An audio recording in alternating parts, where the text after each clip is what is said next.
Halo saudara, dari Arlington, Virginia, saya Helmi Yohanes dan tim VOA kembali hadir dengan serangkaian berita Amerika Serikat dalam segmen Sapa Dunia.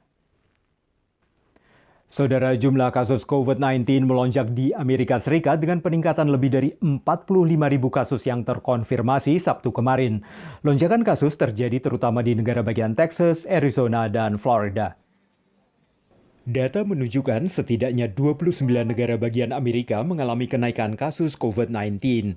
45.000 lebih kasus yang terjadi Sabtu lalu adalah kenaikan terbesar dalam satu hari sejak dimulainya pandemi. Negara bagian Texas mencatat 5.700 kasus baru setiap hari dan Gubernur Greg Abbott mengakui negara bagiannya terlalu cepat membuka kembali berbagai kegiatan. Warga di Houston, Texas kembali diminta untuk tinggal di rumah akibat meningkatnya kasus. Texas dan beberapa negara bagian lain kini menunda tahap berikutnya pembukaan kembali berbagai kegiatan bisnis. Di negara bagian Florida, ribuan orang antri berjam-jam untuk mengikuti tes virus corona. Wilayah pantai Miami-Dade akan ditutup pada akhir pekan perayaan Hari Kemerdekaan Amerika 4 Juli untuk membantu mencegah penyebaran COVID. Jumat lalu, Wakil Presiden Mike Pence dan tim Satgas Virus Corona Gedung Putih melakukan jumpa pers pertama dalam 2 bulan terakhir. Menurut Pence, seluruh 50 negara bagian dan wilayah Amerika sudah buka kembali secara aman dan bertanggung jawab. Tapi ahli penyakit menular, Dr. Anthony Fauci memperingatkan, Amerika masih menghadapi masalah serius di beberapa wilayah.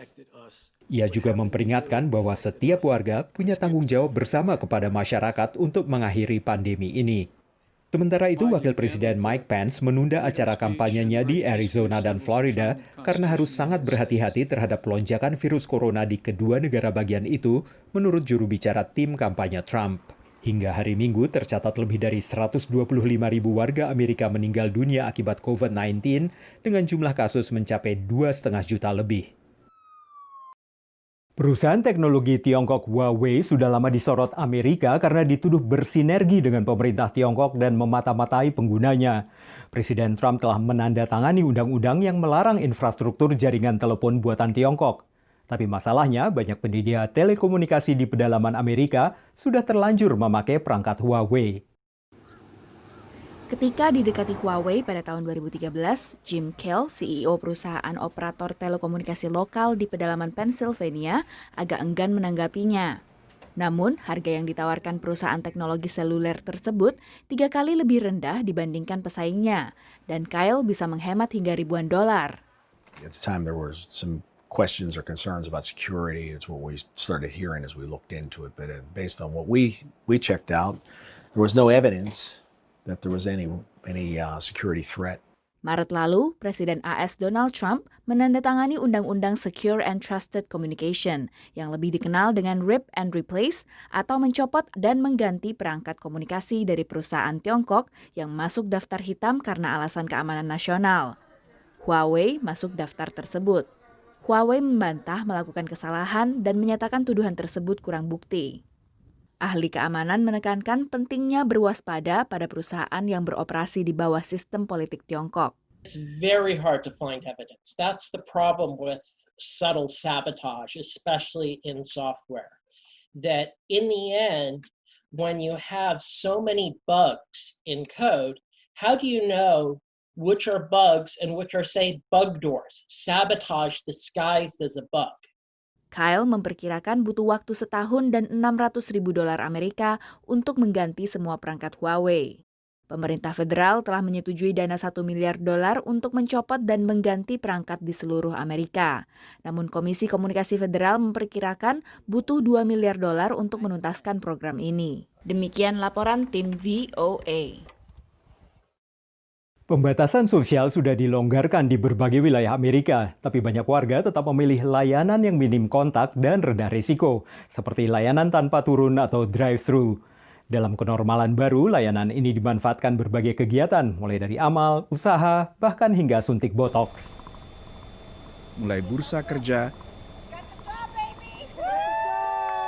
hingga wisuda, banyak kegiatan kini dilakukan secara drive-thru, alias layanan tanpa turun, sebagai bagian kenormalan baru mencegah penyebaran COVID-19. Di negara bagian New Jersey, lapangan parkir bandara di kota Linden menjadi tempat wisuda lantatur bagi 400 lebih siswa SMA. it's just so like, I don't know, it's just a great feeling like to have a graduation in this pandemic. I feel like we're having a lot of fun despite everything that's going on in the world. Ini membuat saat wisuda istimewa, tapi juga menjaga jarak aman bagi wisudawan, keluarga, dan guru.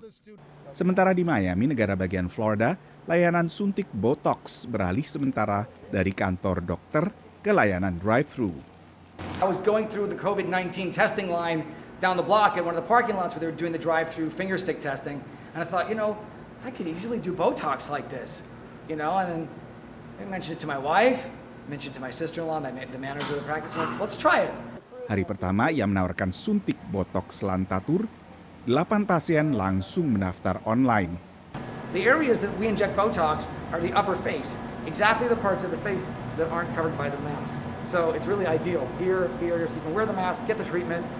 I'm wearing PPE, I put on fresh gloves. Sejumlah wilayah AS kini memasuki fase kedua pembukaan kembali, yang berarti banyak sektor usaha kembali buka meski tetap dengan berbagai pembatasan. Demikian laporan tim VOA. Negara bagian Maryland telah memasuki fase kedua pembukaan kembali, sehingga pusat latihan bulu tangkis seperti Capital Badminton Academy dapat memulai pelatihannya. Tapi program untuk mengisi liburan musim panas murid sekolah ini harus mengikuti sejumlah tatanan kenormalan baru. Setelah tutup total selama 3 bulan, Capital Badminton Academy yang terletak di Gaithersburg, Maryland, boleh mengadakan aktivitas dalam ruang dengan 50% kapasitas di fase kedua reopening. Berbagai protokol dari Pusat Pencegahan dan Pengendalian Penyakit atau CDC diinformasikan kepada para orang tua. Namun tak semua orang tua berani mengirim anaknya ke kamp pelatihan selama musim panas ini. Kita masih ada kelas virtual karena memang kalau dari segi orang tua itu ada sebagian yang confident untuk kembali lagi ke gym. Tapi ada juga yang masih belum confident. Untuk meningkatkan kepercayaan orang tua, Capital Badminton Academy melakukan investasi, membeli berbagai peralatan termasuk alat membersihkan shuttlecock. Tapi untuk birdie kita tuh menggunakan ada namanya tuh kayak UV light. Selama latihan juga, setiap orang itu saya selalu meminta mereka tuh memegang 5 birdie, 5 bola ya, bola shuttlecock. Dan mereka akan pegang terus. Jadi misalkan untuk latihan servis, ya mereka akan memakai 5 bola itu terus kayak gitu. Walau banyak peraturan baru, tapi Brooke Yin dan Michael Wee merasa senang dapat bermain badminton lagi mengisi libur musim panas mereka. I didn't play badminton for 3 months and I miss it. And because I can finally meet up with some of my friends. Actually, I was surprised to see the kid. Like the kid, this day they are very mature. They come here, they very behave. They stay on their space, they listen to the coach. This never happened like last year during a summer camp. Dari Gaithersburg, Maryland, Ian Umar, Nia Iman Santoso, VOA. Saudara, kami akan kembali dengan Sapa Dunia Senin depan. Terima kasih atas perhatian Anda. Dari Arlington, Virginia, saya Helby Yohanes dan tim VOA.